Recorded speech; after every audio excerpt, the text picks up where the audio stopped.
Jharkhand police की आत्मसमर्पण नीति नई दिशा नई पहल ने गिरिडीह के नक्सली भाकपा माओवादी को बड़ा झटका दिया, जब 10 लाख के इनामी नक्सली और नक्सली संगठन के जोनल कमेटी के 70 वर्षीय सदस्य रामदयाल महतो उर्फ बच्चन दा उर्फ नीलेश दा उर्फ अमर दा ने गिरिडीह में डीआईजी सुनील भास्कर और एसपी डॉक्टर विमल कुमार के समक्ष आत्मसमर्पण कर दिया। न्यू पुलिस लाइन के मीटिंग हॉल में एक बड़े कार्यक्रम में पीरटांड थाना इलाके के पिपराडीह गांव के इस इनामी नक्सली रामदयाल महतो ने आत्मसमर्पण किया। इस दौरान डीआईजी और एसपी के साथ सीआरपीएफ कमांडेंट डीएस भाटी और SSB commandant Sanjeev Kumar, SDPO Sumit Prasad, DSP Kausar Ali ने आत्मसमर्पण करने वाले इस इनामी नक्सली रामदयाल को माला पहनाकर और 10 लाख का चेक देकर मुख्यधारा से जुड़ने पर स्वागत किया। नई दिशा नई पहल आत्मसमर्पण नीति के तहत गिरिडीह पुलिस ने रामदयाल महतो को घर बनाने के लिए 4 डिसमिल जमीन के साथ 50,000 की नकद राशि भी दी। वहीं इनाम की राशि भी रामदयाल महतो को दी गई। पार्टी में जनरल स्तर पर थे, उत्तरी छोटानागपुर जनरल कमेटी के एक सदस्य के रूप में थे। और यहाँ आने से हमको अच्छा ही लगा। हम उधर भूले वहाँ थे, उधर चल गए थे, तो सही नहीं था।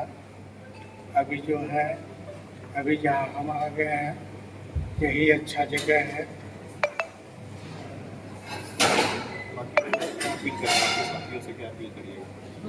हम अपने साथियों से यही अपील करेंगे कि वो लोग भी मुख्यधारा के साथ जुड़ जाए, आकर के आत्मसमर्पण करें।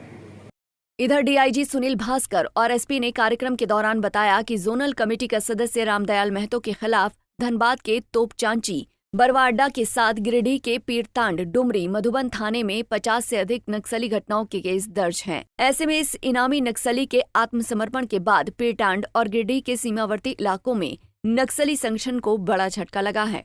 28 सितंबर 2024 को गिरिडीह पुलिस के पुलिस लाइन के सभागार में 10 लाख रुपए की इनामी भाकपा माओवादी नक्सली रामदयाल महतो उर्फ बच्चन दा उर्फ नीलेश दा उर्फ अमर दा जोनल कमेटी सदस्य के द्वारा झारखंड सरकार के आत्मसमर्पण एवं पुनर्वास नीति नई दिशा एक नई पहल से प्रभावित होकर गिरिडीह पुलिस के समक्ष आज इनके द्वारा समर्पण किया जा रहा है, आत्मसमर्पण किया जा रहा है, ताकि झारखंड सरकार द्वारा घोषित पुनर्वास नीति का लाभ लेकर एक सामान्य पारिवारिक जीवन का व्यापन करें।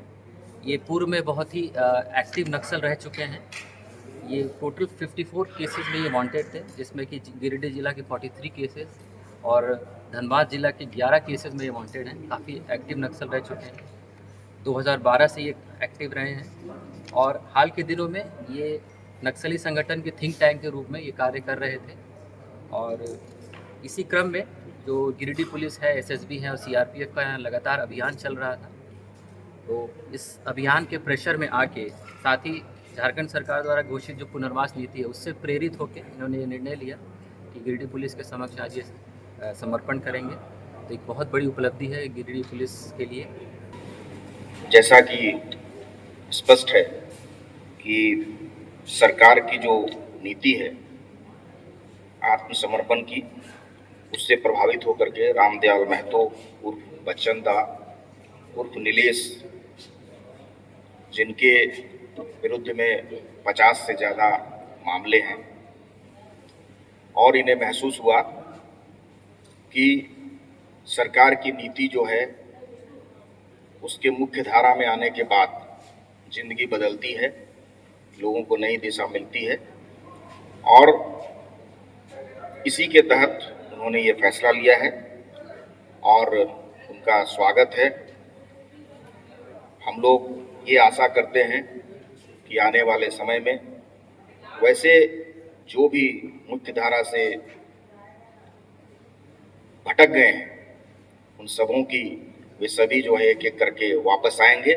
बताते चलें कि रामदयाल महतो के आत्मसमर्पण में उसके बेटे ने बड़ी भूमिका निभाई है। उसके बेटे ने ही पिता रामदयाल महतो को पुलिस के सामने आत्मसमर्पण करने को कहा। वहीं सरेंडर के बाद इस इनामी नक्सली रामदयाल महतो ने स्वीकारा कि अब नक्सली संगठन का विचार बदल चुका है। वो पहले ही आत्मसमर्पण करने वाले थे, लेकिन उस वक्त तक इलाके में नक्सलियों का खौफ और भय था, जिसके कारण वो हिम्मत नहीं जुटा पाए। बताते चलें कि 50 नक्सली केस में रामदयाल महतो के खिलाफ 2022 में डुमरी थाना तालिया बहार में उप मुखिया असलम अंसारी को पुलिस मुखबिर बताकर हत्या करने के साथ कई बड़े नक्सली विस्फोट कर सरकारी भवनों को उड़ाना शामिल है। पंजाब केसरी टीवी के लिए गिरिडीह से दिनेश कुमार रजक की रिपोर्ट। हमसे जुड़े रहने के लिए हमारे YouTube चैनल को सब्सक्राइब करें और नई वीडियो की नोटिफिकेशन के लिए बेल आइकॉन को दबाएं।